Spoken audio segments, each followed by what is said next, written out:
Welcome to Linear Equation in Two Variables, Lecture 2. Lecture 2 is on simultaneous equations. I hope you have seen Lecture 1, which is an introduction to linear equation in two variables. If not, then first go watch Lecture 1 for better understanding of concepts. Link to Lecture 1 is given below in description box. In this lecture, we are going to learn first what are simultaneous equations, then what do we get by solving simultaneous equations, third, different method to solve simultaneous equations, and two methods to solve simultaneous equations. Let's understand what are simultaneous equations. When we talk about two linear equations in two variables at same time, then that equations are called as simultaneous equation. Let's understand this with an example. Suppose we have one equation a1x plus b1y is equal to c1 and second equation as a2x plus b2y is equal to c2. So यहाँ पे अभी हमारे पास दो equation है. ये दो equation को हम जब साथ में देखते हैं या फिर उसके बारे में सोचते हैं तो ये दो इक्वेशंस को हम साइमल्टेनियस इक्वेशंस कहते हैं. Now question comes in our mind is why do we solve simultaneous equation? हमें साइमल्टेनियस इक्वेशन सॉल्व करके मिलता क्या है? So basically by solving simultaneous equation we get values of two variable that will satisfy both conditions. इसका ही मतलब हमें variables की वैल्यू मिलती है जो दोनों इक्वेशंस को सेटिस्फाई करे. So there are different methods to solve simultaneous equation. They are elimination method, substitution method, graphical method and determinant method. इसका ही मतलब आप simultaneous equations ये चारों में से कौन से भी एक मेथड से सॉल्व कर सकते हो. एग्जाम में आपको दिया रहेगा कि आपको कौन से मेथड से सॉल्व करना है. अगर ऐसे कुछ स्पेसिफाई नहीं किया रहेगा तो आप कौन से भी मेथड से simultaneous equation सॉल्व कर सकते हो. Let's learn how to solve simultaneous equation by elimination method. So basically there are 5 steps to solve simultaneous equation by elimination method. अगर आपने ये 5 steps प्रॉपरली फॉलो किया तो आपको simultaneous equation सॉल्व करने आएगा एंड वो बहुत ईजी रहेगा. So let's consider an example. X plus 7y is equal to 10 and 3x minus 2y minus 7 is equal to 0. So my step 1 is to convert both equations in the form ax plus by is equal to c. इसका ही मतलब क्या कि आपको x and y variables एक side में रखने और जो कांस्टेंट है वो दूसरे साइड रखना है. तो आप फर्स्ट इक्वेशन में चेक कर सकते हो कि x plus 7y is equal to 10, तो x एंड y एक साइड पे and constant is on other side. तो ये ऑलरेडी वो फॉर्म में है तो इसे हम इक्वेशन नंबर 1 देंगे. सेकेंड आप देख सकते हो 3x minus 2y minus 7 is equal to 0. यहाँ पे कांस्टेंट ये साइड पे. LHS में हमेशा सिर्फ x एंड y रखो एंड RHS में कांस्टेंट. तो हम लोग 7 को वो साइड शिफ्ट करेंगे तो यहाँ पे इसका साइन क्या है -7. तो वो राइट हैंड साइड पे जाते वक्त उसका साइन होगा +7. So my equation will be 3x minus 2y is equal to 7. ये मेरा रहेगा second equation. Step 2 is to check whether any term with variable is same. If not, then make the variable term same by performing multiplication.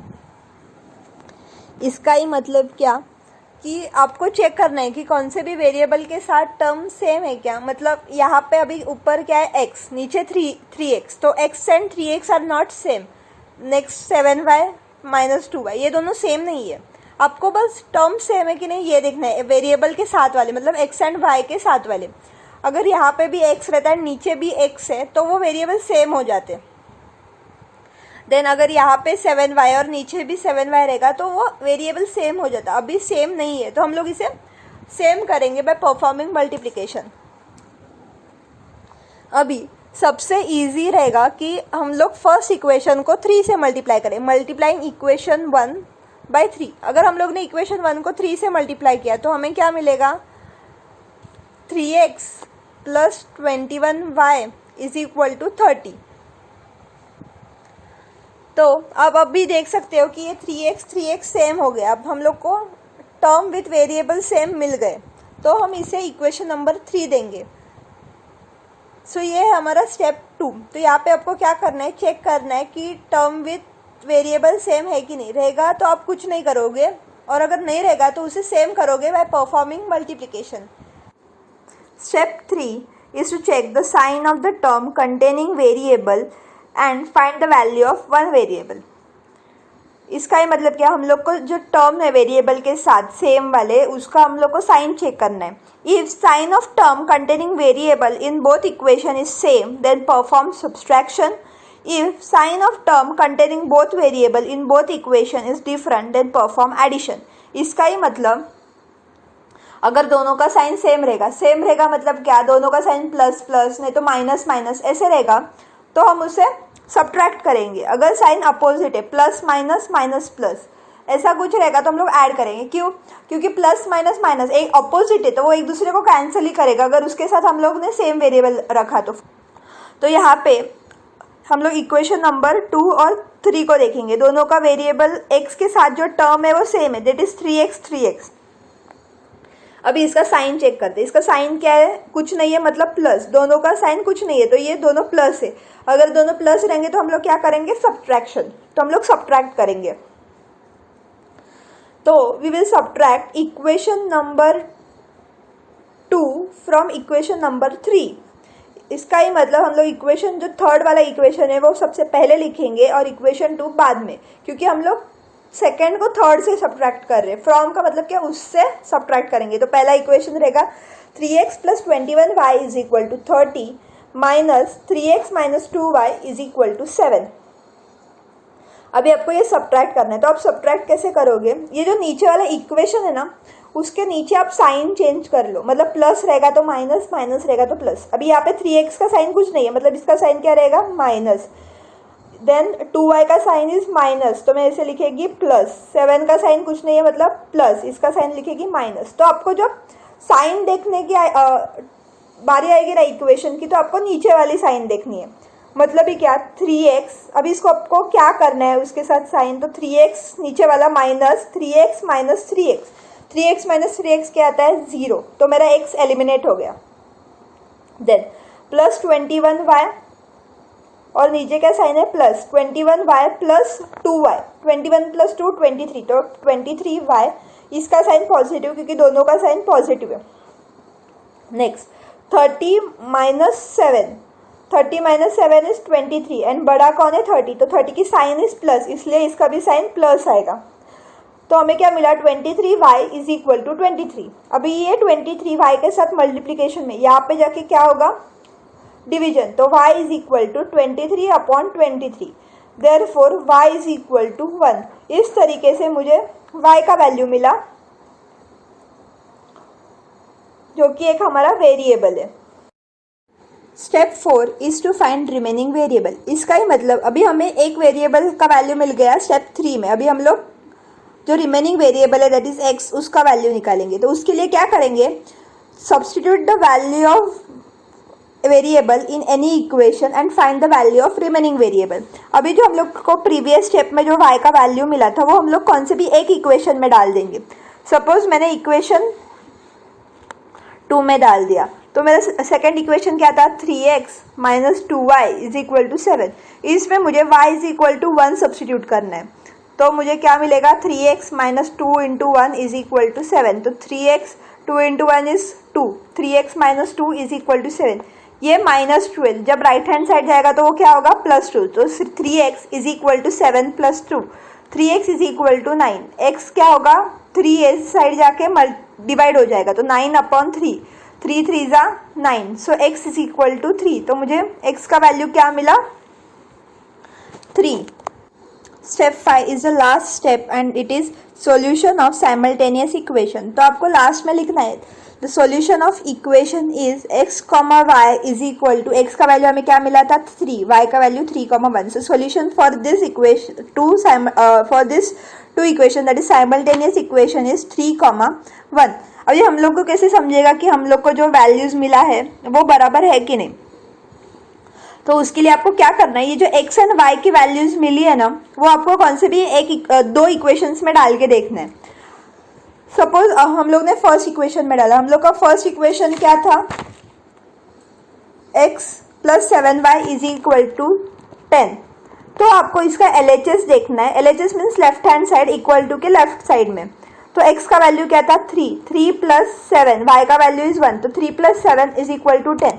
अगर LHS equal to RHS है तो आपका equation values जो मिले आपको x एंड y के वो correct है। पर आप एक इक्वेशन नहीं चेक करोगे क्योंकि वो एक इक्वेशन को सेटिस्फाई कर सकता है एंड दूसरे को नहीं, तो आपको दोनों इक्वेशन का चेक करना है। तो हम लोग का सेकंड इक्वेशन क्या था 3x minus 2y is equal to 7। इसका LHS पार्ट कंसिडर करते हैं। तो 3 इंटू 3 माइनस 2 इंटू 1, तो 3 3 ज़ा 9, 9 माइनस 2, 9 माइनस 2 क्या रहता है 7। तो मैं LHS is equal to RHS। So मैंने जो वैल्यूज निकाले हैं वेरिएबल के वो करेक्ट है। इस तरीके से आप चेक कर सकते हो कि आपने जो वैल्यूज निकाला है वो करेक्ट है कि नहीं। Now let's revise this step with the help of flowchart. So our first step is to convert both equations in the form ax plus by is equal to c. Second, check if any term with variable is common in both equations. If no, then make any one of the variable terms same by multiplying. After doing this, check the sign of the term. If same sign, then subtract the both equations. If opposite sign, then add both equations. After doing this, now you will get the value of one of the variable. After that, substitute value of this variable in any one equation and get the value of another variable. In this way, we will get solution of variables. Now we are going to learn how to solve simultaneous equation by substitution method. So let's check two equations.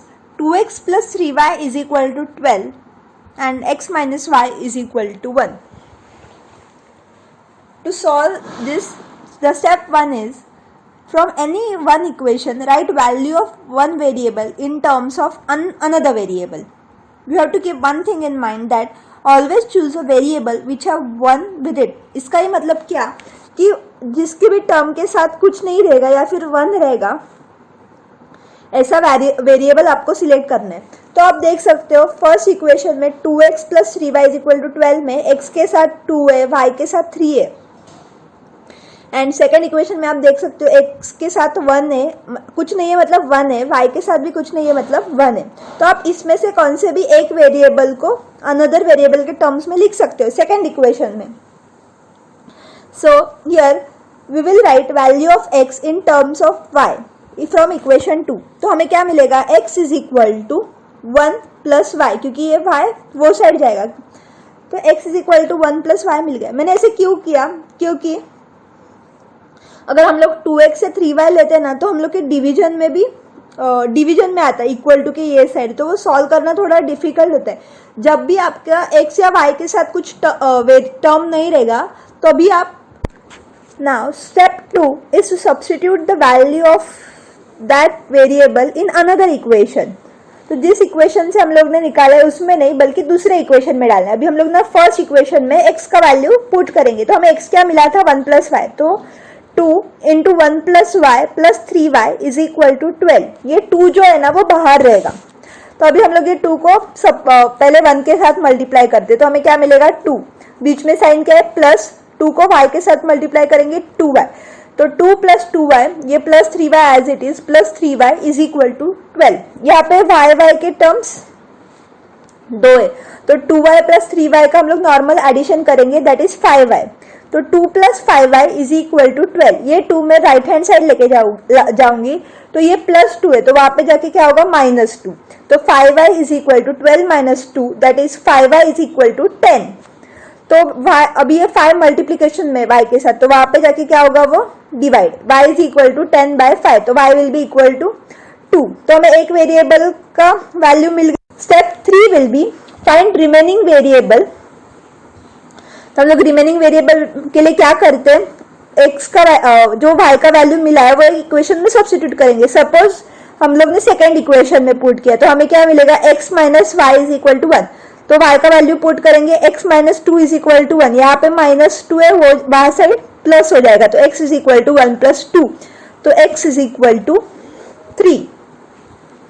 इस तरीके से हमें दोनों variable के values मिल गए।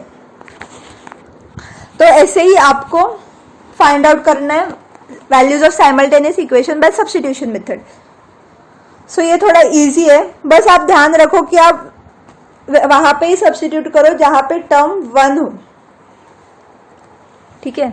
And आपको वापस cross verify करना है, तो x और y के वैल्यूज दो इक्वेशन में डाल के देखो, अगर आपको RHS इक्वल टू RHS आया तो आपका आंसर बराबर है, नहीं तो आपने जो वैल्यूज निकाले। So let's revise this with the help of flow chart. Step 1 will be to write value of one variable in terms of another variable from any equation. Step 2, substitute that variable in another equation.